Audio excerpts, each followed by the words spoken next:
আমি উৎকর্ষ ইন্ডিয়া লিমিটেডের পক্ষ থেকে পার্থ কুমার জানা এখানে মেডিকেল অ্যাটেন্ডেন্ট বলছি।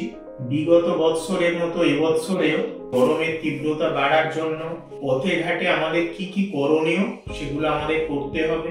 বাইরে যদি আমাকে বেরোতেই হয় তাহলে বেলা 12টার আগে কাজটা শেষ করতে পারি। আর বাইরে বেরোলে ছাতা, টুপি অথবা মাথায় একটু কাপড় কিছু দিয়ে বেরোলে ডাইরেক্ট রোদটা লাগবে না। সঙ্গে একটা জলের বোতল থাকবে। তারপরও যদি মনে হয় যে আমার শরীরটা খারাপ লাগছে, আনইজি বোধ হচ্ছে, তাহলে তখন কোথাও গাছের তলায় বা কোনো ঘরের পাশাপাশি কোনো ছাওয়ায় গিয়ে একটু বিশ্রাম নিতে হবে।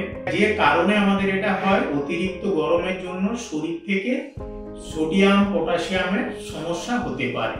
হাত পায়ে টান ধরতে পারে, খাল ধরতে পারে, মাথা ঘুরতে পারে। এরকম মনে হলে আমাকে নিকটবর্তী কোনো হাসপাতাল বা কোনো চিকিৎসালয়ে যেতে হবে। আর যেটা আমাদের করণীয়, নুন চিনি জল আমাদেরকে খেতে হবে, হালকা খাবার খেতে হবে, জল বেশি করে খাবে।